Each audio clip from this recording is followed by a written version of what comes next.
خالق کائنات نے قرآن مجید فرقان حمید میں ارشاد فرمایا وَإِذْ قَالَ رَبُّكَ لِلْمَلَائِكَةِ، اور اے حبیب یاد کیجئے قَالَ رَبُّكَ لِلْمَلَائِكَةِ، جب آپ کے رب نے فرشتوں سے کہا۔ یہاں پر جو اس آیت کریمہ میں جو لفظ استعمال کیا گیا ہے اذ، اور جب بھی عرب میں یا لغت عربی کے اندر لفظ اذ کو استعمال کیا جاتا ہے تو اس کے پیچھے لفظ اذکر جو ہے وہ پوشیدہ ہوتا ہے اور اس کا معنی یہ بنتا ہے کہ یاد کیجئے۔ اللہ رب العزت نے فرمایا کہ اذ قال ربک للملائکۃ انی جاعل فی الارض خلیفہ، کہ حبیب یاد کیجئے جب آپ کے رب نے فرشتوں سے کہا تھا کہ میں اپنا نائب بنانے والا ہوں۔ بات یہ کرنا چاہتا ہوں کہ اذ قال ربک، اللہ نے فرمایا کہ حبیب یاد کیجئے، پتہ یہ چلا ابھی آدم علیہ السلام بڑے نہیں ہیں۔ حضور علیہ السلام آپ کی تخلیق کے بعد، حضرت آدم علیہ السلام کی تخلیق کے بعد اور آپ کی اعلان نبوت کے بعد اللہ رب العزت قرآن مجید میں یہ فرما رہا ہے کہ اذ قال، حبیب آپ یاد کیجئے، پتہ چلا کہ جب آدم علیہ السلام کی تخلیق ہونے والی میرا محبوب تب بھی موجود تھا۔ اذ قال، یاد کیجئے، اور یاد اس کو کروایا جاتا ہے جو واقعے کے وقت موجود، یاد اس کو کروایا جاتا ہے جو واقعے کے وقت موجود ہوتا ہے۔ اب میں آپ حضرات کے سامنے یہ مثال رکھ دوں کہ ہم کوئی دو دوست اکٹھے کہیں پہ جا رہے تھے، کوئی معاملہ پیش آیا، کچھ سال گزرنے کے بعد میں نے اس سے کہا کہ یار تمہیں وہ واقعہ یاد ہوگا جب ہم وہاں پر گئے تھے، اس سے پتہ یہ چلا تب وہ میرے ساتھ تھا، اس لیے میں اس کو یاد کروا رہا ہوں۔ ارے اللہ کا حبیب حضرت آدم علیہ السلام کی تخلیق سے پہلے بھی آپ موجود تھے، تب اللہ رب العزت آپ کی نبوت کے اعلان کے بعد آپ کو قرآن مجید میں یاد فرما رہا ہے اور کہہ رہا ہے کہ حبیب یاد کیجئے کہ جب آپ کے رب نے فرمایا تھا کہ جب آپ نے رب نے فرشتوں سے کہا تھا کہ میں زمین پر نائب بنانے والا ہوں۔ حضرت گرامی حدیث مبارکہ بطور ثبوت حضرت جابر رضی اللہ تعالیٰ عنہ آپ فرماتے ہیں اس سے پہلے حضرت سیدنا جبرائیل علیہ السلام آپ ایک مرتبہ حضور کی بارگاہ میں حاضر ہوئے اور ذہن میں یہ خیال ہے کہ آج حضور علیہ السلام سے پوچھیں گے کہ آپ کی عمر مبارک کتنی ہے، کہ پوچھیں گے کہ آپ کی عمر مبارک کتنی ہے۔ تو جب حضرت جبرائیل علیہ السلام آپ حضور کی بارگاہ میں آئے، ابھی آپ کا سوال ذہن میں ہے، حضور نے فرمایا کہ جبرائیل بتا تیری عمر کتنی ہے، فرمایا کہ جبرائیل بتا تیری عمر کتنی ہے۔ حضرت جبرائیل علیہ السلام عرض کرتے ہیں کہ یا رسول اللہ صلی اللہ علیہ وسلم، دن اور سالوں کا تو مجھے پتہ نہیں، کیونکہ تب دن اور سال ہوتے نہیں تھے، اور آپ نے فرمایا کہ دن اور سالوں کا مجھے پتہ نہیں۔ فرماتے ہیں کہ اللہ رب العزت کی نور کے حجاب کے پیچھے ایک ستارہ چمکا کرتا تھا، وہ ستارہ 70,000 سال کے بعد چمکتا تھا اور میں نے اس ستارے کو 72,000 مرتبہ دیکھا ہوا ہے۔ حضور نے فرمایا کہ جبرائیل کیا تو اس ستارے کو اب دیکھے تو پہچان لے گا؟ حضرت جبرائیل علیہ السلام عرض کرتے ہیں کہ یا رسول اللہ صلی اللہ علیہ وسلم، اگر کوئی کسی چیز کو ایک مرتبہ دیکھے یا 2 مرتبہ دیکھے یا 3 مرتبہ دیکھ لے تو پہچان لیتا ہے، میں نے تو اس ستارے کو 72,000 مرتبہ دیکھا ہوا ہے، میں اس ستارے کو پہچان سکتا ہوں۔ حضور نے اپنی دستار مبارک اپنی پیشانی سے پیچھے ہٹائی اور فرمایا کہ جبرائیل اللہ کی ذات کی قسم، جس ستارے کو تو اللہ کے نور کے حجاب کے پیچھے دیکھا کرتا تھا وہ ستارہ کوئی اور نہیں، وہ تیرا محبوب ہی ہے۔ اور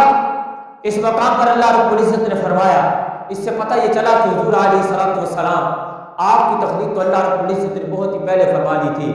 اب جو اصل بات میں کرنے والا ہوں، اللہ رب العزت نے ارشاد فرمایا اذ قال للملائکۃ،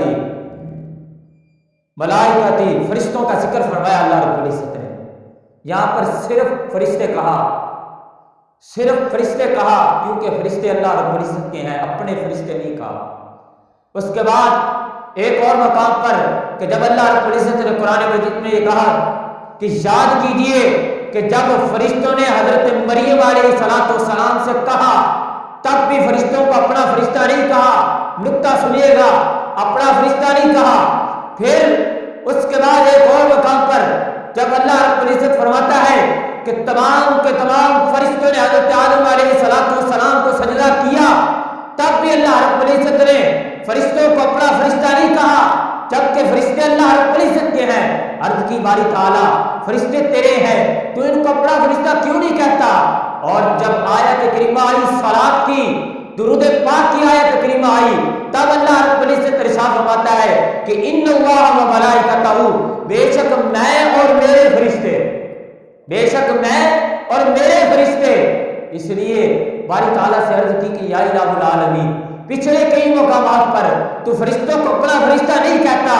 اور صلاۃ کے وقت جب فرشتوں نے تیرے محبوب علیہ السلام پر درود و سلام پڑھا, اور جب فرشتے تیرے محبوب کو یاد کرتے ہیں تب تو فرشتوں کو اپنا فرشتہ کہہ رہا ہے. اللہ رب العزت فرماتا ہے بندے یہی بات سمجھانے مقصود ہے کہ اگر تو اس دنیا میں رہ کر عبادات کرتا رہے, اگرچہ تو اس دنیا میں رہ کر سجدوں میں پڑا رہے, اگرچہ تو اس دنیا میں رہ کر چھپے اور کھپے تارے باندھ کر, اگرچہ وہ چلوں میں بیٹھا رہے, اگرچہ تو مدارس میں بیٹھا رہے, اگرچہ تو کہے میری عزت جو ہے دستاروں میں ہے اور چھپوں میں ہے, جو کچھ مرضی کرتا رہے, جب تک میرے حبیب کی عزت پر نہیں اٹھے گا, میں تجھے بندہ شمار نہیں کروں. فرمایا کہ جب تک تو میرے حبیب کی عزت و نموز پر بات نہیں کرے گا, تو اگرچہ جو کچھ مرضی کرتا رہے, تو چاہے سینکڑوں سال عبادت کرتا رہے, تو چاہے جو کچھ مرضی کرتا رہے, تب تک اللہ رب العزت فرماتا ہے جب تک تو میرے محبوب کی بات نہیں کرے گا, میں تجھے اپنا بندہ ہی تصور نہیں کروں گا. حضرات گرامی, اور جو اللہ کے بندے ہوتے ہیں اور جو بندہ ان کے خلاف جاتا ہے, پھر اللہ رب العزت ان کو بھی دکھاتا ہے کہ تو چلا ہے میرے بندوں کے خلاف. پھر ان کو نکتہ کیا دیتا ہے, ان کو بتا یہ دیتا ہے کہ تو میرے بندوں کے خلاف چل رہا ہے, ان بندوں کے خلاف کہ جنہوں نے میرے محبوب کی عزت اور نموز کی بات کی, اگرچہ وہ کوئی بھی ہو, اگرچہ وہ جتنا بڑا ہی شیخ الاسلام کیوں نہ ہو, اگرچہ کوئی اس کا شاگرد بھی کیوں نہ ہو, اگرچہ وہ اپنے آپ کو کسی شیخ الاسلام کا شاگرد رشید کہے یا اس کو اپنا مرید کہے, اگرچہ وہ بڑا کہیں اور ہو, اگرچہ اس نے تعلیم کہیں اور سے حاصل کی ہو, اور جب وہ حضور علیہ السلام کے غلاموں کے اوپر بھڑکے گا یا ان کے اوپر بکواسات کرے گا, تو اللہ رب العزت کہتا ہے قرآن کریم وہ وقت دور نہیں ہے کہ جب اللہ رب العزت تم سے اپنے بندوں کا انتقام لے گا. وہ وقت دور نہیں ہے کہ جب اللہ رب العزت تم سے اپنے بندوں کا انتقام لے گا. اس لیے ان لوگوں سے میں کہنا چاہتا ہوں جو لوگ حضور قبلہ امیر المجاہدین رحمۃ اللہ تعالیٰ علیہ آپ کے بارے میں بکواسات کرتے ہیں, یا علماء کے بارے میں بکواسات کرتے ہیں, یا پڑھا تو کسی ادارے میں ہو لیکن کہتے ہیں ہم تو ان کو جانتے نہیں, ان کو یہ کہنا چاہتا ہوں ارے تم پڑھے